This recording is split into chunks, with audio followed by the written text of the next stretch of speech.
Is Iran the first AI war? And is the world ready for what's coming? A new weapon is part of the battlefield in West Asia. It's not a missile or a drone, it is artificial intelligence. For the first time ever, the Pentagon is using artificial intelligence to scope targets. 1984 সালে সেই বিখ্যাত terminator মুভির কথা মনে পড়ে। Skynet নামের এক central super computer ঠিক করেছিল পৃথিবী থেকে মানুষের নাম নিশানা মুছে ফেলবে। Skynet. সেই লক্ষ্য পূরণ করতে আর্নল্ড শোয়ার্জনেগার তথা টার্মিনেটরকে পাঠিয়েছিল যে সিস্টেম, মুভিতে সেটা ছিল 2029 সালের কথা, যা তখন নিছক কল্পকাহিনী মনে হলেও আজ 2026 সালে এসে তা এক ভয়ঙ্কর ভূরাজনৈতিক বাস্তবে রূপ নিয়েছে। আজকে স্কাইনেট কিন্তু কোনো সুরক্ষিত সার্ভারে বন্দী মাত্র একটি সফটওয়্যার নয়, বরং একটি ডিসেন্ট্রালাইজড এজেন্টিক এআই নেটওয়ার্ক হিসেবে গোটা পৃথিবীতে জাল বিছিয়েছে। আধুনিক যুগের যুদ্ধগুলোতে কৃত্রিম বুদ্ধিমত্তা বা এআই এখন স্রেফ তথ্য বিশ্লেষণের টুল নেই, সে এখন নিজেই সিদ্ধান্ত নিচ্ছে। হাজার হাজার মাইল দূর থেকে ডেটা প্রসেস করে যুদ্ধক্ষেত্রের সেনাপতির চাইতেও দ্রুত আর নিখুঁতভাবে সিদ্ধান্ত নেওয়ার ক্ষমতা অর্জন করেছে এই প্রযুক্তি। যুদ্ধের নাটাইটা এখন মানুষের হাত ফসকে ধীরে ধীরে ডিজিটাল দুনিয়ার গভীরে চলে যাচ্ছে। এই এজেন্টিক নেটওয়ার্কগুলো এখন শুধু বসের নির্দেশ পালন করে না, বরং নিজেরাই রণক্ষেত্রে ধ্বংসলীলার নকশা তৈরি করছে। ভেনেজুয়েলার অপারেশন অ্যাবসোলুট রিজলভ, ইরানের অপারেশন এপিক ফিউরি মূলত এই এআই চালিত যুদ্ধেরই বড়সড় মহড়া। ভেনেজুয়েলায় তো এআই মানুষের আচরণ বিশ্লেষণ করে খোদ প্রেসিডেন্ট মাদুরোর গতিবিধি ট্র্যাক করে তাকে বন্দী পর্যন্ত করে ফেলেছে। প্রথাগত যুদ্ধের ছক কষতে যেখানে সপ্তাহ বা মাস লেগে যেত, সেখানে এআই এর জাদুতে মাত্র 24 ঘন্টার মধ্যে 1000টা টার্গেটে একদম পিন পয়েন্টে হামলা চালানো সম্ভব হয়েছে।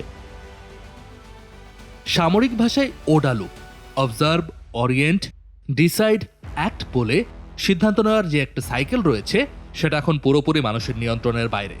মানুষের মস্তিষ্ক তো কোনো কিছু নিয়ে ভাবতে একটু সময় নেয়, কিন্তু মেশিন চোখের পলকে সব হিসেব নিকেশ চুকিয়ে ফেলে। এই অবস্থাকে সামরিক বিশেষজ্ঞরা বলছেন হাইপার ওয়ার, যেখানে যুদ্ধের গতি মানুষের চিন্তা শক্তিকেও হার মানায়। আর এই গতির পেছনে কলকাঠি নাড়ছে প্যালান্টিয়ারের মাভেন স্মার্ট সিস্টেম এবং অ্যানথ্রোপিকের তৈরি কৃত্রিম বুদ্ধিমত্তা ক্লড। মাভেন সিস্টেমটা আসলে মার্কিন প্রতিরক্ষা দপ্তরের একটি প্ল্যাটফর্ম, যা স্যাটেলাইটের ছবি, ড্রোনের ফুটেজ আর বিভিন্ন সেন্সরের ডেটা এক জায়গায় জড়ো করে। কমান্ডাররা এক জায়গায় বসেই পুরো যুদ্ধের পরিষ্কার চিত্র দেখতে পান। এটি নিজ থেকেই শত্রু সৈন্য বা মিসাইল লঞ্চার খুঁজে বের করতে পারে। এই সিস্টেমের আসল কাজই হলো শত্রু খোঁজা থেকে শুরু করে আক্রমণে যাওয়ার মাঝখানের সময়টা অবিশ্বাস্য রকম কমিয়ে আনা। আগে যে আক্রমণ পরিকল্পনা করতে কয়েক সপ্তাহ লাগতো, মাভেনের সাহায্যে তা এখন কয়েক মিনিট বা ঘন্টার ব্যাপার। এটি অনেকটা রিয়েল টাইম লজিস্টিক ইঞ্জিনের মতো কাজ করে, এমনকি কোন অস্ত্র দিয়ে মারলে সবচেয়ে ভালো কাজ হবে সেটাও বলে দেয়। প্যালান্টিয়ারে অ্যানথ্রোপিকের ক্লড যুক্ত হওয়ায় ব্যাপারটা আরো সহজ হয়ে গিয়েছে। এখন একদম সাধারণ ভাষায় প্রশ্ন করেই যে কোনো গোয়েন্দা তথ্য পেয়ে যাচ্ছেন বিশ্লেষকরা। যদিও অ্যানথ্রোপিক চেয়েছিল তাদের প্রযুক্তি যেন মারণাস্ত্র হিসেবে ব্যবহার না করা হয়, সেজন্য নৈতিক বিধিনিষেধও দিয়েছিল তারা। কিন্তু মার্কিন সেন্ট্রাল কমান্ড জাতীয় নিরাপত্তা দোহাই দিয়ে সেই সব রীতিনীতির থোড়াই কেয়ার করে সরাসরি যুদ্ধে এর ব্যবহার শুরু করে। রণক্ষেত্রে মানুষের বুদ্ধির জায়গা দখল করে নিচ্ছে যন্ত্রের শ্রেষ্ঠত্ব, আর মানুষ মারার প্রক্রিয়াটা রূপ নিয়েছে একটি স্বয়ংক্রিয় কারখানায়। ওদিকে অ্যানথ্রোপিকের এই বেগরবাই দেখে আমেরিকা তাদেরকে বাতিল করে দিয়ে অর্থনৈতিকভাবে ডুবতে থাকা চ্যাট জিপিটি বা ওপেন এআই এর সাথে নতুন চুক্তি করেছে। যে চ্যাট জিপিটির কাছে বিশ্বের নাগরিকদের অন্যতম বড় তথ্য ভাণ্ডার রয়েছে, তারাই এখন যুক্তরাষ্ট্রের সেনাবাহিনীর হয়ে কাজ করছে। পুরো সংবাদটাই ভীতিকর। অন্যদিকে ইসরায়েলি সেনাবাহিনী দুটি অত্যাধুনিক এআই সিস্টেম ল্যাভেন্ডার আর গসপেল ঠিক এই কাজটাই করছে। গসপেল স্যাটেলাইট বা ড্রোনের ডেটা ঘেঁটে সামরিক স্থাপনা বা ভবন খুঁজে বের করে। মানুষের যে কাজ করতে এক সপ্তাহ লাগতো, গসপেল সেটা মাত্র 30 মিনিটে নামিয়ে এনেছে। অন্যদিকে ল্যাভেন্ডার সিস্টেমটা হলো মানুষের ফোন, সোশ্যাল মিডিয়া আর চলাফেরা ট্র্যাক করে শত্রু চিহ্নিত করার একটা বিশাল ডেটাবেস। এটি প্রত্যেকটা মানুষের জন্য একটি সন্দেহের স্কোর তৈরি করে, যার স্কোর যত বেশি তাকে তত বড় শত্রু হিসেবে ধরা হয়। ল্যাভেন্ডারের কাছে একজন মানুষ স্রেফ একটি সংখ্যা, আর স্কোরের উপর ভিত্তি করেই তার মৃত্যুদণ্ড দেওয়া হয়। এই সিস্টেমটি গাজার প্রায় 37,000 মানুষকে সম্ভাব্য কিলিং টার্গেট হিসেবে লিস্টে ফেলেছিল। দুটো সিস্টেম মিলে যখন কাউকে টার্গেট করে তার লোকেশন বের করে, তখন এই কিলিং মিশনে যুক্ত হয় সবচাইতে ভয়ঙ্কর অ্যালগোরিদম, হোয়ার ইজ ড্যাডি। এই ট্র্যাকিং সিস্টেমটির কাজ হলো টার্গেট করা ব্যক্তি কখন তার পরিবার বা সন্তানের কাছে, অর্থাৎ নিজের বাড়িতে ফিরছে, ঠিক সেই মুহূর্তটা বের করা। কারণ সুরক্ষিত কোনো সামরিক ঘাঁটিতে হামলা করা চাইতে কারো বাড়িতে হামলা করা অনেক সহজ। এই হিসাব কষেই সিস্টেমটা কাজ করে এবং একজন ব্যক্তিকে তার বাড়িতে ঢোকা পর্যন্ত ট্র্যাক করে ঠিক ওই মুহূর্তেই বোমা বর্ষণের নির্দেশ দেয়। এই অমানবিক কৌশলের কারণে নিরীহ পরিবারগুলো যুদ্ধের বলির পাঠা হয়ে যাচ্ছে, আর সাধারণ মানুষের মৃত্যুর হার আকাশ ছুঁয়েছে। এআই এত বেশি টার্গেট জেনারেট করে যে মানুষের পক্ষে সেগুলো আদৌ যাচাই করা সম্ভব হয় না। শোনা যায় ইসরায়েলি একজন অফিসার একটি টার্গেট অ্যাপ্রুভ করতে গড়ে মাত্র 20 সেকেন্ড সময় পান, যা স্রেফ চোখ বন্ধ করে রাবার স্ট্যাম্প মারার মতো ব্যাপার। ফলে আবাসিক এলাকাগুলোতে হামলার হার অনেক বেড়ে গিয়েছে এবং প্রচুর সাধারণ মানুষ ও শিশু মারা যাচ্ছে।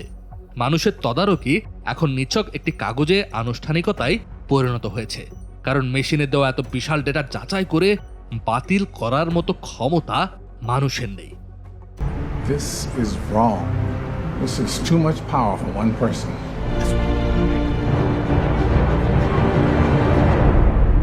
এর ফলে জন্ম নিচ্ছে অটোমেশন বায়াস বা যন্ত্রের ওপর অন্ধবিশ্বাস। এআই যদি 80% ক্ষেত্রে ঠিকঠাক কাজ করে, তবে সেটাকে গ্রহণযোগ্য বলে ধরে নেওয়া হয়।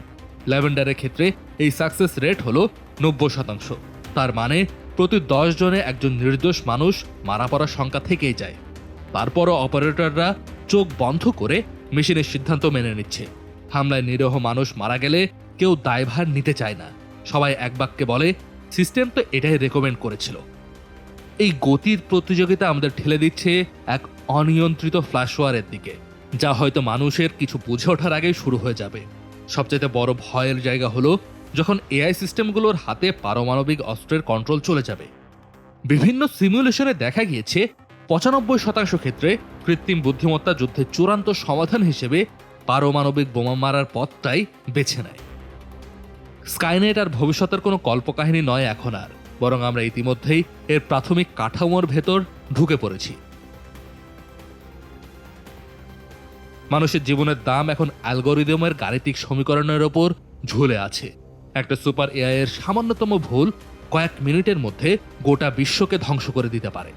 বর্তমানে আমাদের অস্তিত্ব টিকে থাকা আর একটি পূর্ণাঙ্গ স্কাইনেট পরিস্থিতির মধ্যে ফারাক হলো স্রেফ একটি হঠকারী সিদ্ধান্তের। যদি কোনো সামরিক নেতা তাদের চূড়ান্ত বিধ্বংসী ক্ষমতার চাবিটা কোনো এআই এর হাতে তুলে দেন, তবে সেখান থেকে ফিরে আসার আর কোনো উপায় থাকবে না। কাজী নিষাদ, যমুনা নিউজ।